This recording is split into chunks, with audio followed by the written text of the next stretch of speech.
New data has revealed attendance levels at schools have dropped below 50% for the first time. 2 million students skipped more than 10% of their classes last year.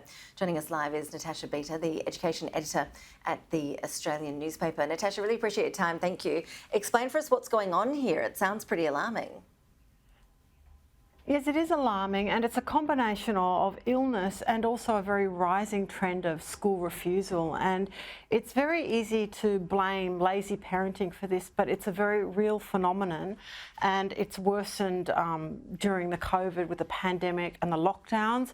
A lot of it is anxiety. Kids are just overwhelmed to go back to school. Some of them are afraid to go back to school because of, they've been taught, this message over the last few years of, it's dangerous to be in crowds, etc. Others have fallen so far behind in their schoolwork that they've given up.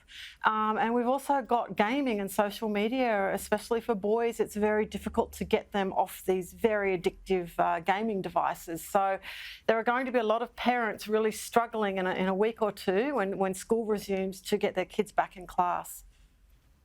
Goodness, okay. And is the problem more noticeable in states that did endure those longer lockdowns, like Victoria, for example?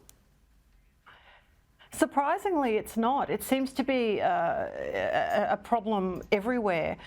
Queensland, which had very few lockdowns, has the same, attendance problem as Victoria, where kids were out of school for almost 2 years on and off. The issue, I think, is that schools are really struggling to deal with this, and it's an issue where we just can't afford to have a sink or swim attitude to education. And I think education departments are going to have to cater to these children because they have a right to education, the same as every other child, and we need to lure them back to school. I think sometimes there's such a punitive approach. I've heard cases where children are given detentions when they've been away and they have to do the detention before they're allowed back in class, and that is certainly no way to try to get an overwhelmed or anxious child back at school. An interesting issue I've heard is that children who are diagnosed with autism are really struggling to go back to class because they've become so accustomed to the quiet of being home, and they have this sensory overload when they're back into classrooms. Teachers themselves are very tired and stressed and overwhelmed, and it's going to be an interesting year. Hopefully we can get back to some normality, but I think we need to recognise that a lot of children have just missing from the system. Over the last 5 years or so, the standard for school attendance is about 75%. So that means that 25% or 1 in 4 kids are missing 10% of their lessons, which is what education departments say is a concerning level of absence. Now, like last year, when we were supposedly out of lockdowns, the attendance levels fell to 50%. So half the children in school, which is 2 million kids, missed 1 in 10 school days. That is a real concern. And when we look at the demographics here, are there certain age groups in particular that are of most concern? Are we seeing the problem more acute among First Nations students? Look, it seems to be more acute in high schools. We don't have any data on year 11 and 12 because in those years it's legal to not attend school, so it isn't sort of measured in a public way.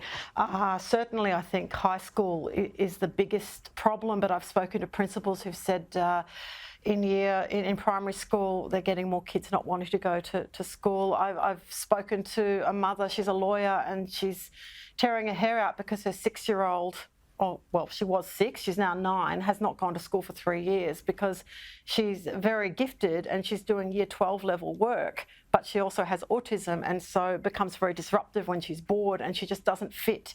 And this child is really missing out on an education. Gosh, anyone who's a parent would understand just how stressful that sort of scenario would be. And it sounds like it is having a worrying impact more broadly on families, with parents divorcing, having to leave their jobs as a result. Yes, I've spoken to some clinics that deal with this issue who are saying that the stress of trying to get, especially teenagers, to school, and the arguments every morning and every evening, and the pleading and the worrying is putting a huge strain on parents. Now, particularly single parents, they need to work in this time when we've got rising costs of living. They can't throw in their job to stay home all day with the child, so they end up going to work. The child is left sort of unattended. Parents often argue. It's causing huge conflict between parents because they might have different attitudes to dealing with it. And parents are losing their jobs or quitting work, and I've been told that it sometimes even leads to divorce, which is very sad. And one thing I've read from the Queensland Catholic Education Commission, which is very sad, is that some children are staying home because there's domestic violence and they don't want to leave the victim parent alone. Now, this is a societal problem. It's not just a problem for the school system. Absolutely. And more broadly for the kids that are actually attending school, have we seen the data show that the fears we all had during the pandemic about the results in terms of literacy and numeracy rates declining, has that played out? Is the data now pretty clear that we have seen a significant drop as a result of kids not being able to go to school for all that time?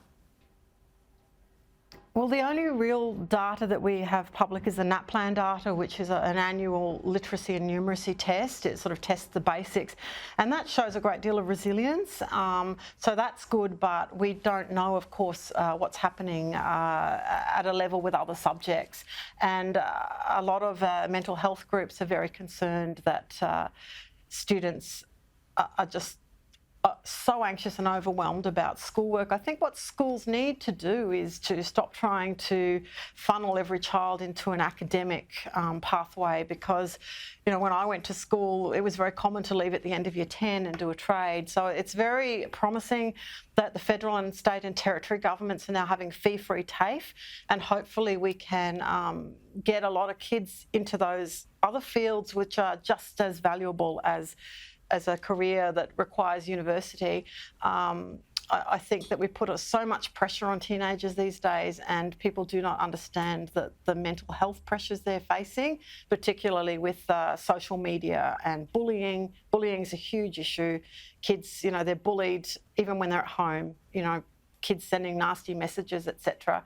And it's easy for adults to rationalise this and say, grow a thick skin, but we're dealing with children, and developmentally they need to be with their friends, they need to play, they need to relax, they need to be creative. And I just think that sometimes you might get a kid who's really artistic, but they fall over because they have to write a long exam about artists, and that's not really their core strength. So I really think we need to be more flexible and ensure that all these children get a really good chance to start out in life.